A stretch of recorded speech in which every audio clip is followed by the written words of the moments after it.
With the modernisation of the logo, I think it's quite symbolic and where we are at a club at the moment. There's a real positive mindset around the club about setting up for the future. The stronger, bolder logo symbolises that. We really want to take the club in a new direction.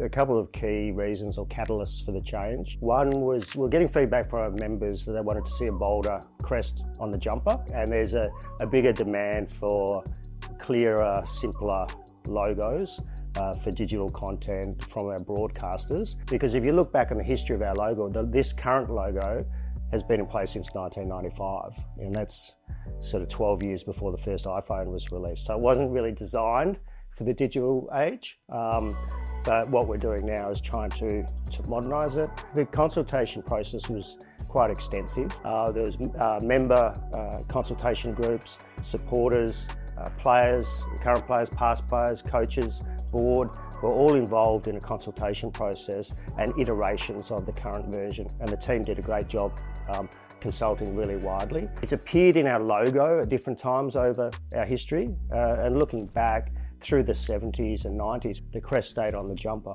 It's such a significant part of our history and we want to retain that. Yeah, absolutely love it. Yeah, a lot of similarities. Obviously it's not a dramatic change, which I think is a really good thing from the crest we've known the past sort of 30 years or so. I love the updated lettering with the St Kilda and the ribbon down the bottom as well. Yeah, haven't completely gotten rid of it.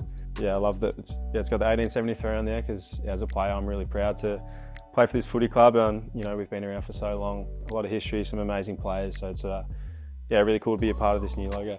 The history aspect is really important, and the identity and the origins. So you'll see with the new crest with the St Kilda spelled out, and that goes back to the origins of the club and Junction Oval and where we are today at the SB, this whole area, and embraces the broader Bayside catchment that we're involved with. Yeah, the first sort of crest I think of was my grandfather's, who sort of had quite a blank looking crest, but the colours were all there and the shape was a bit wonky. But yeah, sort of think back to that time, and obviously the players who've gone before you and who've worn it on their chest as well. So yeah, it's always a privilege. You always sort of think about the history of the club when you pull on the Guernsey, and yeah, that crest just adds a bit more to it.